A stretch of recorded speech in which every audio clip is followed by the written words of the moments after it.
Hello, David. Hello, Anders. Doing all right? Hello, Sweden.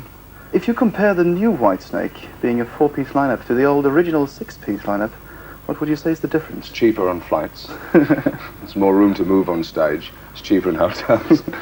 We used the keyboard player, a session guy, behind a curtain because he wasn't quite sleazy enough to, whether you can translate that or not, Right, to put him on stage. Try. But we found out we had loads of room to move. It was great to present the show like this because Sykes and Murray and myself are very physical in the terms of the presentation. So that was a blessing, not having like 2 tons of keyboard equipment and another guitarist to bump into and stuff.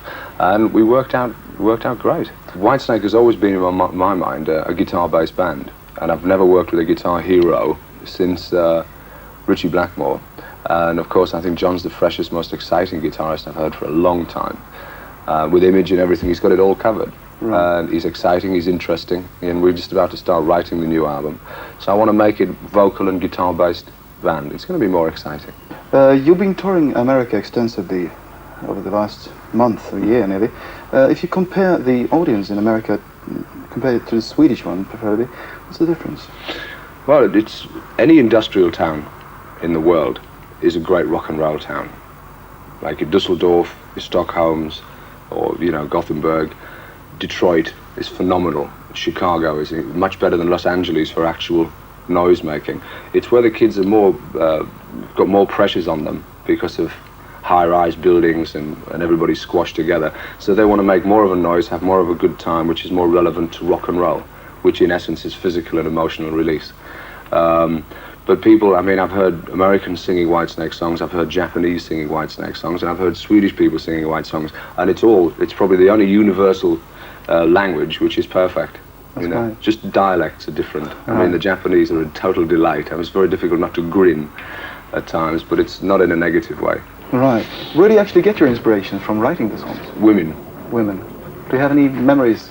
Memories? Yeah, of women.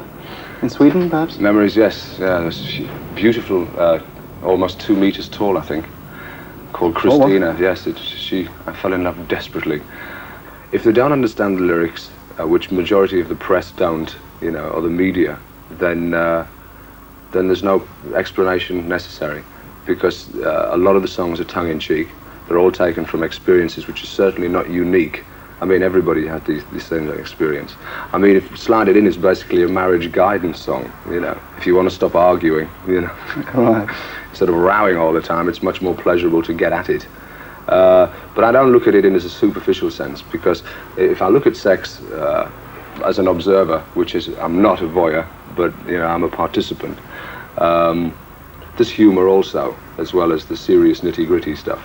And I like to write about this as well. And I like to talk or sing about the physical aspects of a relationship and the emotional aspects. But too many people turn around and pick up on sort of isolated cases. It's supposed to give a smile, not, but it's the most important thing in a relationship, mate. Right.